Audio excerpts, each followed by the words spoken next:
Okay, guys, again, we're talking with Rick Krebs. He is a CPA that specializes in selling businesses and mergers and acquisitions.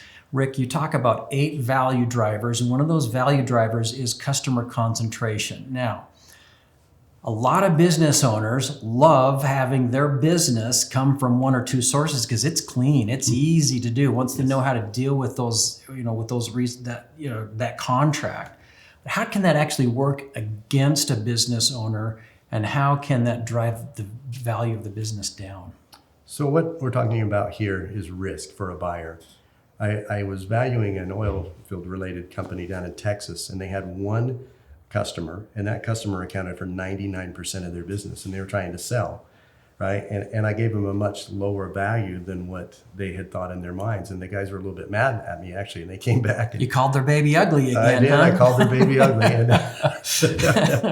And they came back, and I had to explain to them from a buyer's perspective, what it does is if you lose that, or a buyer came in and they lost that one customer, they would lose 99% of the value of the business that they purchased.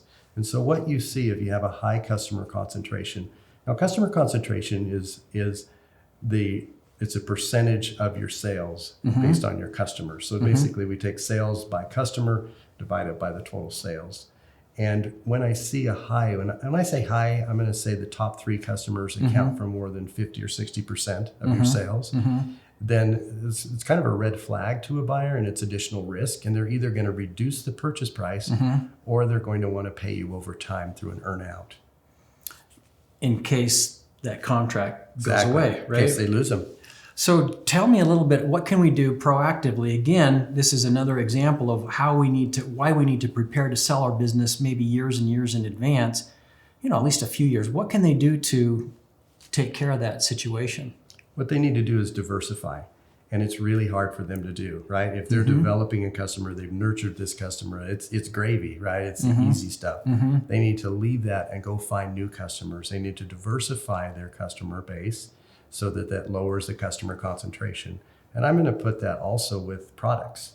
You need to diversify your products. If you have a small number of products or services, oftentimes the buyers are having the same trepidation about buying the business if those are high as well. Excellent.